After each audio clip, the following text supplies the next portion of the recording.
नमस्कार मित्रों, फ्रांसीसी क्रांति के भाग 2 में मैं आपका स्वागत करता हूं। 9th क्लास के सोशल साइंस का पहला चैप्टर फ्रांसीसी क्रांति के पहले भाग में हमने आपसे चर्चा किया था कि किस प्रकार फ्रांस में क्रांति हुई, क्रांति के कारण क्या थे, सत्ता परिवर्तन के लिए जो नेशनल असेंबली बनी उसने संविधान बनाया और एक संवैधानिक राजतंत्र की स्थापना हुई। अगस्त 1789 में उस संविधान के लिए सहमति दे दी लुई 16वें ने, और लुई 16वें के द्वारा जो फ्रांस का तत्कालिक शासक था लुई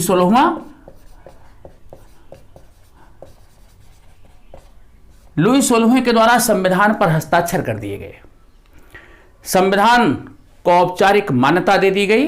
गद्दी पर लुई 16वां ही रहा, लेकिन वो निरंकुश शासक था और उसके पड़ोस के दूसरे राज्य प्रसा और ऑस्ट्रिया, फ्रांस के ये पड़ोसी दोनों राजतंत्र वाले देश थे। ध्यान रखना, प्रसा और ऑस्ट्रिया ये दोनों राजतंत्रात्मक व्यवस्था के देश थे।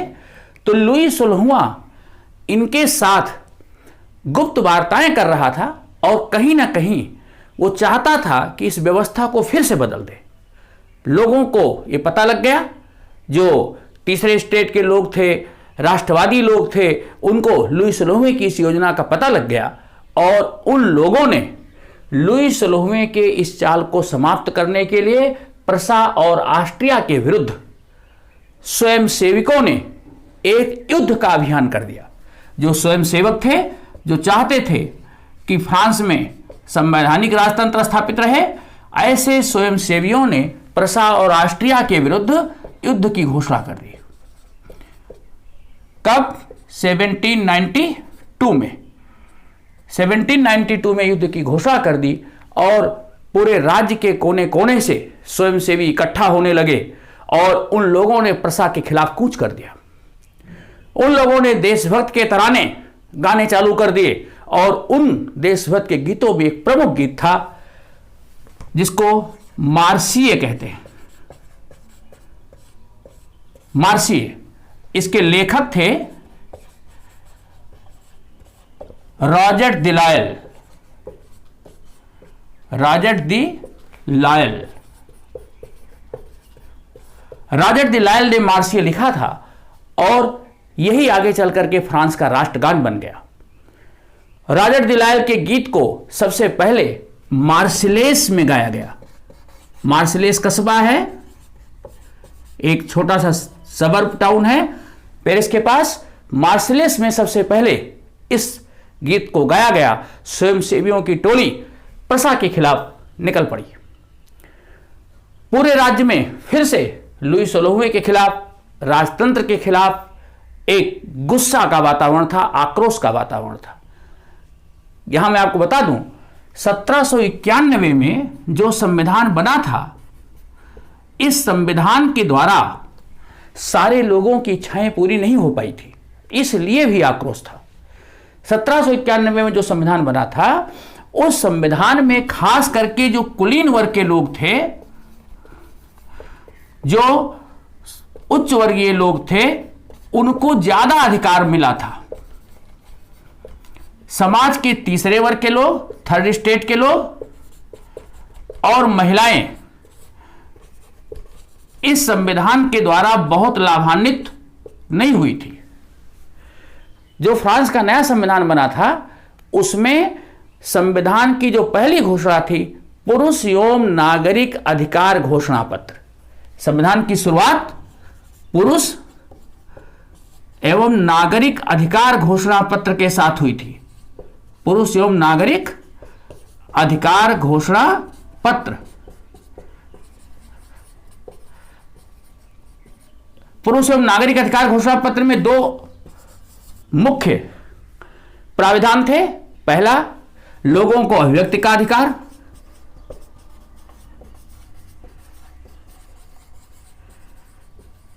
और समानता का अधिकार। संविधान के द्वारा ये दो अधिकार जीवन के लिए आवश्यक माने गए थे। हर व्यक्ति को बोलने की आज़ादी हो, हर व्यक्ति को समानता का अधिकार हो, लेकिन ना तो महिलाओं को अधिकार दिए गए थे, महिलाओं को मताधिकार भी नहीं दिया गया था, थर्ड स्टेट के लोगों को भी ज़्यादा लाभ नहीं मिला था। इसलिए फ्रांस में आक्रोश का वातावरण था, वस्तुओं की कीमतें भी नियंत्रित नहीं हो पाई थी। इसलिए फ्रांस में धीरे धीरे गुस्सा बढ़ता जा रहा था। लोग इस राजतंत्र के ऊपर लगाम लगाने के लिए उद्यत थे और गर्मियों तक आते आते स्थिति अनियंत्रित हो गई। जुलाई अगस्त तक आते आते स्थिति अनियंत्रित हो गई और अगस्त 1792 में जो राजा का महल था ट्यूलेरिए का महल, जहां राजा रहता था, उस महल पर आक्रोशित भीड़ ने आक्रमण कर दिया। राजा को गिरफ्तार कर लिया गया, राजा राज परिवार सब गिरफ्तार कर लिए गए, सारे लोगों को गिरफ्तार कर लिया गया। सितंबर 1792 में राजतंत्र को समाप्त कर दिया गया। सितंबर 1792 में राजतंत्र की समाप्ति हो गई। फ्रांस में राजतंत्र को समाप्त घोषित कर दिया गया और लुई सोलोमा उसके परिवार के लोगों को जेल में डाल दिया गया था। उनके ऊपर देशद्रोह का मुकदमा चलाया गया। उनको अभियुक्त मानते हुए उनके ऊपर जब न्यायालय ने मुकदमा चलाया और 23 जनवरी 1793 में लुई सोलोहुए को अपराधी मानते हुए उनको मृत्युदंड दिया गया और वही हाल उसकी पत्नी मेरी एंटोनेट का हुआ। पेरिस में पैलेस डी ला कॉन्कॉर्ड पैलेस डी ला कॉन्कॉर्ड स्थान पर लुई सोलोहुए को फांसी दे दी गई। कब? जनवरी 1793 में। इस प्रकार से लुई सोलोहुए का अंत हो गया। उसकी पत्नी को भी मृत्युदंड दे दिया गया।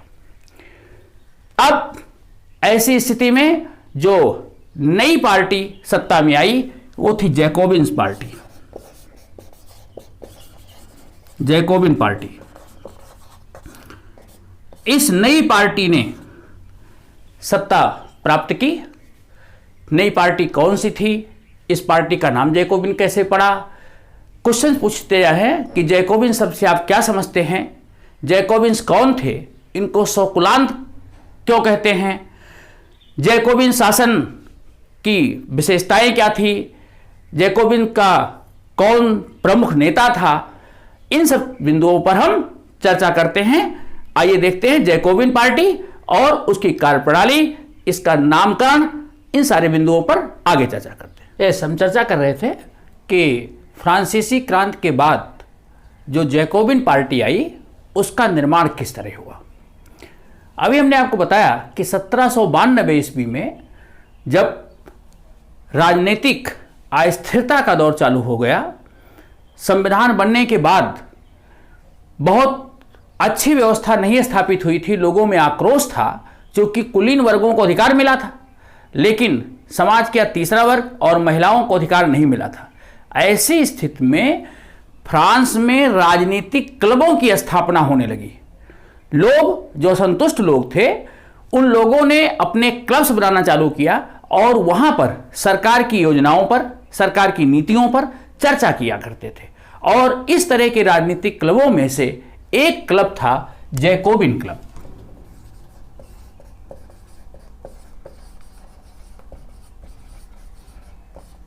जैकोबिन क्लब एक प्रमुख राजनीतिक क्लब था। जैकोबिन क्लब का नामकरण कैसे हुआ? जैकोबिन क्लब पेरिस के convent of saint Jacob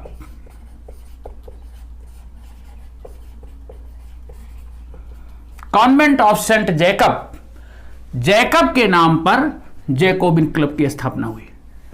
Paris में ये कॉन्वेंट ऑफ सेंट जैकब जो था, इसके नाम पर जैकोबिन क्लब की स्थापना हुई। सेंट जैकब एक उदार फादर थे और उनके नाम पर जैकोबिन क्लब की स्थापना हुई। जैकोबिन क्लब के अनुयायी कौन थे? समाज के थर्ड स्टेट के लोग, जो मुख्य रूप से कामगार थे, ऐसे हस्तशिल्पी थे, छोटे मोटे व्यापारी, घड़ी साज, पटरी दुकानदार, बेकरी वाले, इस प्रकार के लोग जैकोबिन क्लब के सदस्य थे। मतलब समाज का जो वंचित वर्ग था, तीसरा वर्ग, उसके सदस्य जैकोबिन क्लब के सदस्य थे। और इन लोगों ने अपनी पहचान को अलग दिखने के लिए, जैसे गोदी कर्मचारी जो पानी के जहाज के जहां निर्माण होता है, जो गोदी कर्मचारी धारीदार पतलून पहनते थे, ऐसी धारीदार पतलून पहनना इन्होंने चालू किया। जैकोबिन क्लब के सदस्यों ने अपनी पहचान को अलग दिखे, इसके लिए गोदी कर्मचारियों की तरह धारीदार पतलून पहनना इन्होंने चालू किया। क्यों? क्योंकि समाज का जो कुलीन वर्ग था वहां का, फ्रांस का, उसकी वेशभूषा अलग थी। वो लोग कोट पहनते थे, सर पे हैट लगाते थे और ब्रीचेज पहनते थे। तो जो सत्ताधारी वर्ग था, कुलीन वर्ग या जो सत्ताधारी वर्ग था, वो कोट और ब्रीचेज पहनता था। ब्रीचेस, तो ब्रीचेज ना पहन करके इन्होंने धारीदार पतलून पहनना चालू किया। और इनकी जो ड्रेस होती थी उसमें लाल, नीला और सफेद रंगों का प्रयोग किया जाता था। ये फ्रांस के झंडे के रंग हैं। लाल, नीला और सफेद फ्रांस के झंडे का रंग है। तो इन राष्ट्रीय आदर्शों से ये ओतप्रोत थे, तो इन्होंने अपनी ड्रेस में लाल, नीले और सफेद रंगों का इस्तेमाल किया। महिलाएं धारीदार स्कर्ट पहनती थी, ऊपर सर में स्कार्फ पहनती थी। पुरुष सर के ऊपर एक लाल रंग की टोपी पहनते थे, उसको काकेट कहते थे। लाल रंग की टोपी, काकेट। तो इस तरह जैकोबिन क्लब के अनुयायियों ने अपनी अलग वेशभूषा बना ली। एक प्रकार से ये सत्ताधारी वर्ग और कुलीन वर्ग से अलग दिखने और उनकी सत्ता के अंत का प्रतीक भी था। इन लोगों ने, जैकोबिन क्लब ने एक और अपनी संज्ञा ली। इनको एक और संज्ञा से जानते थे, सौकुलांत। इनको सौकुलांत भी कहा जाता था। सौकुलांत का क्या अर्थ है? सौकुलांत का शाब्दिक अर्थ होता है बिना घुटन्ना वाले। बिना घुटन्ना वाले। जो ब्रीचेज होती थी, जो कुलीन वर्ग की ड्रेस में शामिल था ब्रीचेज, वो बिल्कुल स्किन टाइट हाफ पैंट होते थे। तो ऐसे लोग जो घुटने तक पैंट नहीं पहनते थे, इसका अर्थ होता है ऐसे लोग जो घुटने तक पैंट नहीं पहनने वाले थे, मतलब जो फुल पतलून पहनते थे। तो इनको इसीलिए एक नाम और से भी जानते हैं, जैकोबिन्स को सौकुलांत के नाम से भी जानते हैं। जैकोबिन पार्टी का जो सबसे मुखिया था, उसका नाम था मैक्समिलियन रोबेस्पियर। Maximilian Robespierre. तो जैकोबिन क्लब का नेता मैक्समिलियन रोबेस्पियर। इनकी वेशभूषा कुलीन वर्गों से भिन्न, और इनकी वेशभूषा में फ्रांस के तिरंगे के रंगों का इस्तेमाल, अलग दिखने के लिए गोदी कामगारों की तरह धारीदार इन्होंने पतलून पहनना चालू कर दिया। इनकी अलग वेशभूषा, इनका राजनीतिक कार्यक्रम, समाज के सभी वर्गों को अधिकार दिए जाए। 1792 में जैसे ही राजतंत्र का अंत हुआ, इन्होंने नेशनल असेंबली, जो संविधान का निर्माण कर रही थी, उसकी जगह पर इन्होंने कन्वेंशन का गठन किया और फ्रांस के सभी लोगों को मताधिकार दे दिया। 1792 में जैकोबिन पार्टी की सरकार जैसे सत्ता में आई, इसने सभी लोगों को मतदान का अधिकार दे दिया। याद करिए 1791 में जब संविधान बना था तो केवल सक्रिय नागरिकों को मत देने का अधिकार दिया गया था। 1792 में विशेष परिवर्तन आया, जैकोबिन क्लब की सरकार जब बनी तो उन लोगों ने सभी को मतदान का अधिकार दे दिया। मैक्सिमिलियन रोबेस्पियर सत्ता में आ गया, जैकोबिन पार्टी का नेता था। 1793 से लेकर के जुलाई 1794 तक मैक्सिमिलियन रोबेस्पियर ने शासन किया। सितंबर 1793 राजतंत्र की समाप्ति हुई, सितंबर 1793। तो सितंबर 1793 से लेकर के जुलाई 1794 तक मैक्सिमिलियन रोबेस्पियर ने फ्रांस का शासन चलाया। ये जैकोबिन पार्टी की सरकार रही। अब मैक्सिमिलियन रोबेस्पियर का शासन कैसा था, इसके शासन को आतंक का शासन क्यों कहते हैं, ध्यान दीजिए। मैक्सिमिलियन रोबेस्पियर जैकोबिन क्लब्स का नेता था, किंतु जब ये सत्ता इसने प्राप्त किया तो अपनी सत्ता को मजबूत करने के लिए इसने जितने अपने विरोधी थे उन सब का सफाया करने की नीति अपनाई। इसकी नीति अगर हम दो शब्दों में कहें, नियंत्रण व दंड देने की नीति थी। इसने कठोर नीति अपनाई। नियंत्रण मीन्स प्रशासन पर अपना कंट्रोल बना रहे, कोई भी सरकार के खिलाफ न बोल सके और जो बोले उसको दंड दिया जाए।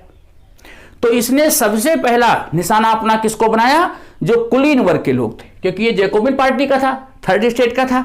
तो फर्स्ट स्टेट और सेकेंड स्टेट के लोग जो इसका विरोध कर रहे थे, जितने कुलीन वर्ग के लोग थे उनका इसने सफाया कराया, कुलीन वर्ग के लोगों को। प्लस अपनी पार्टी, जो जैकोबिन पार्टी के भी लोग थे, अपनी पार्टी के विरोधी, उनका भी गिन गिन करके इसने सफाया किया। तो इसने अपने विरोधियों को न्यायालय में उनके ऊपर मुकदमे चलाए जाते थे और दोषी पाए जाने पर एक ही सजा थी, मृत्युदंड। इस प्रकार अपनी पार्टी के भी विरोधियों को और कुलीन वर्ग के लोगों को इन्होंने धीरे धीरे करके खत्म करना चालू किया। इसने कठोर शासन की नीति पर चलते चलते एक प्रकार से तानाशाह जैसा शासन करना चालू कर दिया। इसने कई एक नीतियां लागू कर दी जिससे जैकोबिन पार्टी के लोग ही नाराज हो गए, जो थर्ड स्टेट के लोग थे वही नाराज हो गए।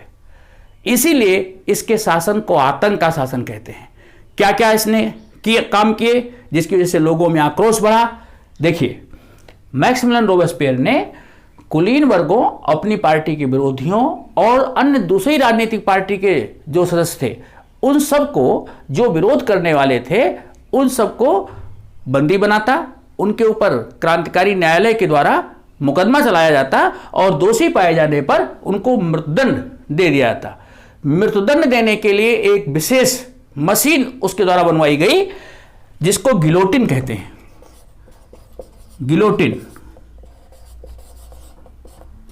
गिलोटिन एक दो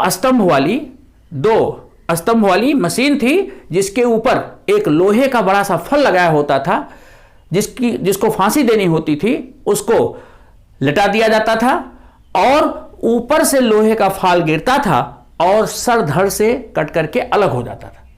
ऐसी मशीन थी, लकड़ी से बनी हुई थी। इसका निर्माण करने वाला व्यक्ति था डॉक्टर गिलोटिन।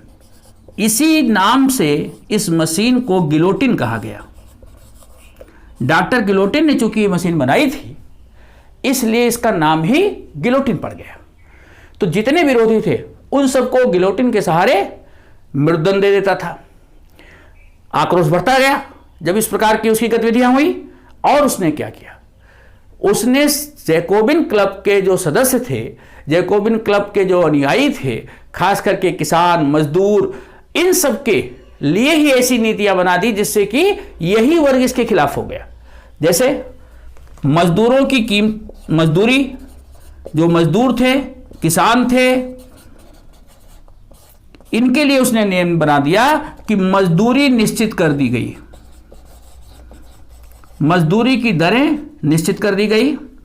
किसानों के लिए उपज का मूल्य निश्चित कर दिया गया। सरकार ने किसानों के लिए उपज का मूल्य निश्चित कर दिया, मजदूरों की मजदूरी निश्चित कर दी। किसानों को शहर ले जाकर के अपना सामान जब बेचना होता था तो उनको निश्चित कीमत पर बेचना होता था, अधिक मूल्य नहीं ले सकते थे। इससे किसान नाराज हो गए। मजदूरी की कीमतों के निश्चित होने से मजदूर नाराज हो गए। देश में जो अमीर वर्ग के लोग थे वो अच्छे सफेद गेहूं की आटे की रोटियां खाते थे। अमीर वर्ग के लोगों के लिए सुख सुविधा के साधन ज्यादा थे। उसने सबको एक समान करने के लिए सफेद अच्छे गेहूं से बनी हुई आटे की रोटियों के स्थान पर उसने साबुत गेहूं से बनी रोटियां, समता रोटी खाना, उसके लिए एक विशेष नाम दिया, समता रोटी। समता रोटी खाना सभी के लिए अनिवार्य कर दिया। इससे जो जनता थी, जो खास करके अमीर वर्ग के लोग थे, वो नाराज हो गए क्योंकि उनको साबुत गेहूं से बनी हुई आटे की रोटियां खानी पड़ती थी। अब वो सफेद गेहूं का इस्तेमाल नहीं कर सकते थे।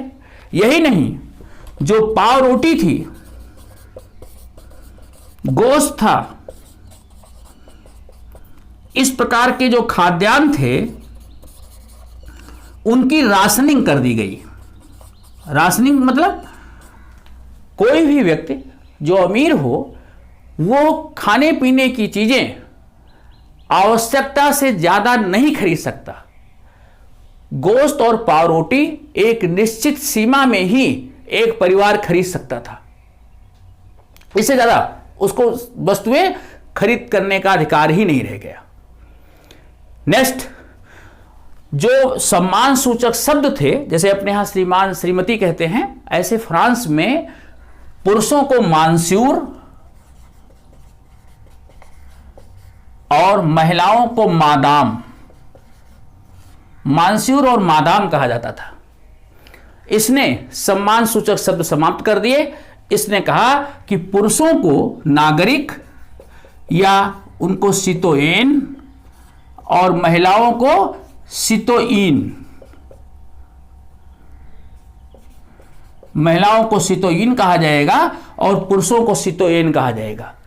समता सूचक शब्द सितोयेन और सितोयीन से जाना जाएगा नागरिक। ठीक है, हर व्यक्ति की संज्ञा एक नागरिक हो गई। सम्मान सूचक शब्द समाप्त कर दिए गए। यही नहीं, जो चर्च के पास बड़ी संपत्ति थी, सारी संपत्ति छीन ली गई। चर्च के विशेषाधिकार समाप्त कर दिए, कुलीन के वर्ग के विशेषाधिकार समाप्त कर दिए गए। चर्च की जो बड़ी बड़ी बिल्डिंगें थी उनको छीन लिया गया और उन चर्च की बिल्डिंगों में सैनिकों के लिए बैरक और सरकारी दफ्तर खोल दिए गए। चर्च की संपत्ति जब्त कर ली गई और इस प्रकार बड़ी संपत्ति देश के हाथ लग गई। तो चर्च अपनी संपत्ति छीनने से नाराज थे। कुलीन वर्ग के संपत्ति छीनी गई, कुलीन वर्ग नाराज हो गया। सभी नागरिक की श्रेणी में आ गए। सम्मान सूचक शब्द उनके लिए जो कहा जाता था खत्म हो गया। किसान नाराज हो गए और बड़े पैमाने पर लोगों को, विरोधियों को जो गिलोटिन पर चढ़ाया गया, इससे लोग नाराज हो गए। मैक्सिमिलियन रोबेस्पियर की जो ये नीतियां थी, इससे आक्रोश बढ़ता गया और जुलाई 1794 में मैक्सिमिलियन रोबेस्पियर को पकड़ लिया गया और स्वयं उसे ही गिलोटिन पर चढ़ा दिया गया। इसको गिलोटिन पर चढ़ा करके इसको मृत्यु दे दिया गया। जैकोबिन पार्टी की सरकार समाप्त हो गई। एक बार फिर फ्रांस में परिवर्तन आया। अब सत्ता मध्यम वर्ग के पास आ गई। जो मध्यम वर्ग, जो तीसरे स्टेट में जिसके पास पैसा था, मध्यम वर्ग के पास सत्ता आ गई। इस मध्यम वर्ग ने सत्ता में कुछ नए परिवर्तन किए और जो संपत्तिहीन वर्ग के लोग थे उनको अधिकारों से वंचित कर दिया। जो गरीब लोग थे, संपत्तिहीन, उनके अधिकार समाप्त कर दिए।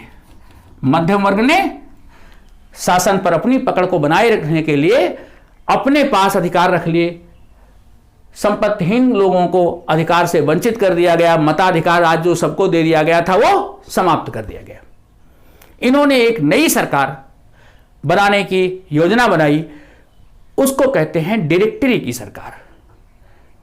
फ्रांस में डायरेक्टरी की सरकार क्या थी, वो सरकार क्यों असफल हो गई, इस बिंदु पर फ्रांस में महिलाओं की क्या स्थिति थी, दास व्यापार की क्या स्थिति थी, ये 3 प्रमुख बिंदु अगले वीडियो में हम आपसे चर्चा करेंगे।